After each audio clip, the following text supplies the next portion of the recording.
শৌচালয় নির্মাণকে কেন্দ্র করে বিবাদে জড়ালো তৃণমূল ও কংগ্রেস। পঞ্চায়েত সমিতির তৃণমূল সদস্যের স্বামী সহ পরিজনকে মারধরের অভিযোগ উঠল কংগ্রেস কর্মীর বিরুদ্ধে। ঘটনাকে ঘিরে উত্তেজনা ছড়ালো মালদার চাঁচলে নদীশিকে এলাকায়। জানা গিয়েছে, ঘটনার সূত্রপাত মাস দুয়েক আগে। এলাকার এক মাদ্রাসায় শৌচালয় নির্মাণকে ঘিরে মিস্ত্রিদের সঙ্গে বচসা ও গন্ডগোলে জড়িয়ে পড়ে সামাদ ও সুলতান আলী নামের দুই কংগ্রেস কর্মী। এ নিয়ে ব্লক প্রশাসনের কাছে অভিযোগের পরিপ্রেক্ষিতে তাদের জেল হেফাজত হয়। প্রশাসনের কাছে অভিযোগ জানানোয় জামিনে জেল থেকে ফিরে শুক্রবার রাতে সামাদ ও সুলতান আলী নামে ওই দুই কংগ্রেস কর্মী পঞ্চায়েত সমিতির সদস্য মুসলিমা খাতুনের স্বামী মিন্নাত আলী ভাসুর ও ভাসুরপোর ওপর চড়াও হয় বলে অভিযোগ।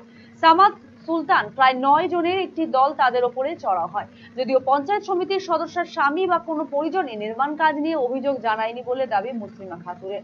মারধরে গুরুতর জখম অবস্থায় তাদের চাঁচল সুপার স্পেশালিটি হাসপাতালে নিয়ে আসা হয়।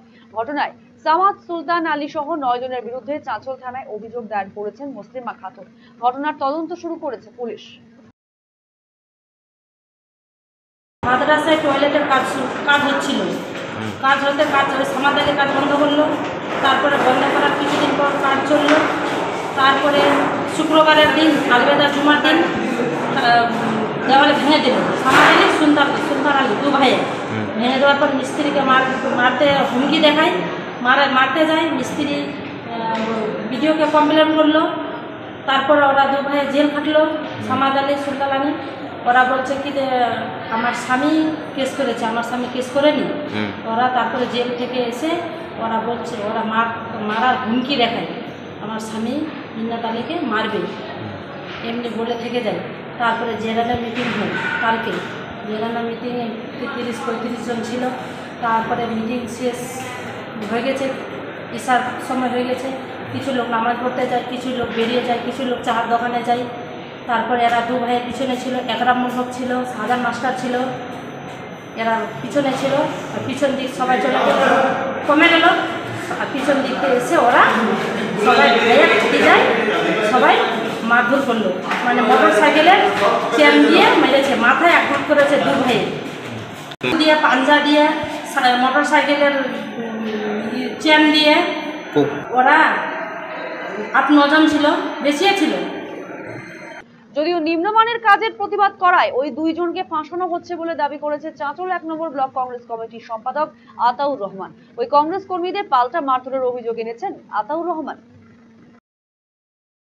গন্ডগোলটা তো একটা কাজকে নিয়ে, পঞ্চায়েত সমিতির একটা কাজ, অর্থাৎ একটা ওই মাদ্রাসায় একটা টয়লেট তৈরি করছিল। কাজটা নিম্নমানের হওয়ায় সেখানকার লোকাল লোকেরা প্রতিবাদ করে।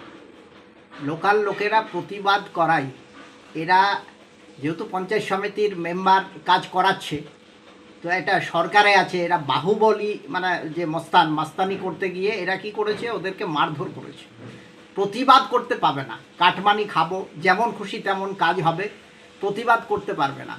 গ্রামবাসী প্রতিবাদ করতে গিয়ে তাদেরকে মারধর করে, তাদের বিরুদ্ধে থানায় কেস করে ওই লোকগুলোকে জেল খাটিয়ে দিল। তাহলে কি কাটমানির খেলা চলবে সারা জীবন? মানুষ কি প্রতিবাদ করবে না কাজের? ওরা জেল থেকে এসেছে, জেল থেকে এসে আবার ওদেরকে মানে গায়ের জোরে বসানো হয়েছে, মীমাংসা করবো বলে আবার কালকে মারধর করা হয়েছে। উল্টে এরা এদের নামে দোষ দিচ্ছে যে এরা এই করেছে। অ্যাকচুয়ালি কাজটা তো নিম্নমানের। বিডিও সাহেব এটাকে ইনকোয়ারি করলেই বুঝতে পারবেন নিম্নমানের কাজ হয়েছে। নিম্নমানের কাজ কেন নিবে গ্রামবাসী?